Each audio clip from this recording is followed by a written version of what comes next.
Renungan Harian Katolik, Jumat tanggal 2 Februari tahun 2024. Marilah berdoa. Allah, asal mula dan sumber sinar terang sejati. Hari ini Kau tunjukkan cahaya para bangsa kepada Simeon yang tulus hati. Hari ini kami berkumpul dalam sinar cahaya lilin untuk memuji nama-Mu. Maka kami mohon, berkatilah kiranya lilin kami. Kabulkanlah permohonan umat-Mu dan bimbinglah kami menempuh jalan kebenaran sampai masuk ke dalam terang-Mu yang abadi. Demi Kristus, pengantar, 40 hari yang lalu kita merayakan hari Natal kelahiran Tuhan kita Yesus Kristus dengan penuh sukacita dan semarak. Kini kita kenangkan hari suci Yesus dipersembahkan di Kenisah. Nampaknya Ia memenuhi hukum Taurat, tetapi sebenarnya Ia datang untuk menemui umat yang percaya kepadanya. Maka terdorong oleh Roh Kudus datanglah Simeon dan Ana ke Kenisah. Mereka mengenal Tuhan karena ilham Roh Kudus, dan dengan gembira mereka memuliakan Dia. Demikian pula kita sekarang dikumpulkan oleh Roh Kudus. Kita pun akan memasuki rumah Allah menyongsong Kristus. Kita akan bertemu dengan Dia dalam perjamuan kudus sampai pada hari Ia datang dalam semarak kemuliaannya.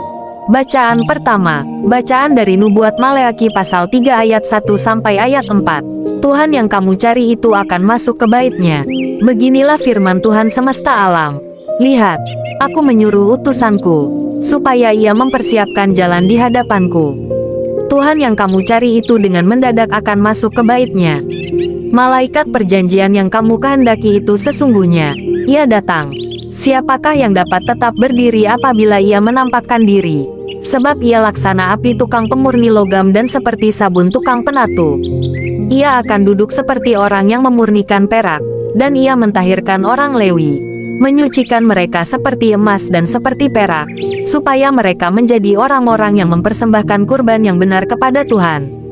Maka persembahan Yehuda dan Yerusalem akan menyenangkan hati Tuhan seperti pada hari-hari dahulu kala, dan seperti tahun-tahun yang sudah-sudah.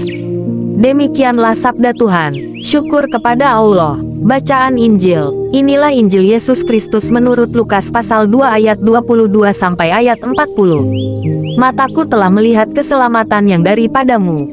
Ketika genap waktu pentahiran menurut hukum Taurat Musa, Maria dan Yusuf membawa anak Yesus ke Yerusalem untuk menyerahkannya kepada Tuhan. Seperti ada tertulis dalam hukum Tuhan, semua anak laki-laki sulung harus dikuduskan bagi Allah. Juga mereka datang untuk mempersembahkan kurban menurut apa yang difirmankan dalam hukum Tuhan, yaitu sepasang burung tekukur atau 2 ekor anak burung merpati. Waktu itu adalah di Yerusalem seorang bernama Simeon. Ia seorang yang benar dan saleh hidupnya, yang menantikan penghiburan bagi Israel. Roh Kudus ada di atasnya, dan kepadanya telah dinyatakan oleh Roh Kudus, bahwa ia tidak akan mati sebelum melihat Mesias, yaitu Dia yang diurapi Tuhan. Atas dorongan Roh Kudus, Simeon datang ke bait Allah. Ketika anak Yesus dibawa masuk oleh orang tuanya, untuk melakukan kepadanya apa yang ditentukan hukum Taurat, Simeon menyambut anak itu dan menatangnya sambil memuji Allah. Katanya, "Sekarang Tuhan, biarkanlah hamba-Mu ini pergi dalam damai sejahtera, sesuai dengan firman-Mu, sebab mataku telah melihat keselamatan yang daripadamu, yang telah Engkau sediakan di hadapan segala bangsa, yaitu terang yang menjadi penyataan bagi bangsa-bangsa lain dan menjadi kemuliaan bagi umat-Mu, Israel." Yusuf dan Maria amat heran akan segala sesuatu yang dikatakan tentang anak Yesus. Lalu Simeon memberkati mereka, dan berkata kepada Maria, ibu anak itu, "Sesungguhnya anak ini ditentukan untuk menjatuhkan atau membangkitkan banyak orang di Israel, dan untuk menjadi suatu tanda yang menimbulkan perbantahan, dan suatu pedang akan menembus jiwamu sendiri, supaya menjadi nyata pikiran hati banyak orang." Ada juga di situ seorang nabi perempuan, anak Fanuel dari suku Asher, namanya Hana. Ia sudah sangat lanjut umurnya. Sesudah menikah, ia hidup 7 tahun bersama suaminya, dan sekarang ia sudah janda, berumur 84 tahun. Ia tidak pernah meninggalkan bait Allah, dan siang malam beribadah dengan berpuasa dan berdoa. Pada saat anak Yesus dipersembahkan di bait Allah, Hana pun datang ke bait Allah, dan bersyukur kepada Allah serta berbicara tentang anak Yesus kepada semua orang yang menantikan kelepasan untuk Yerusalem.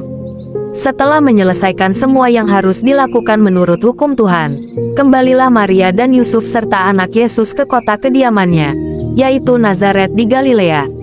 Anak itu bertambah besar dan menjadi kuat, penuh hikmat, dan kasih karunia Allah ada padanya. Demikianlah sabda Tuhan. Terpujilah Kristus.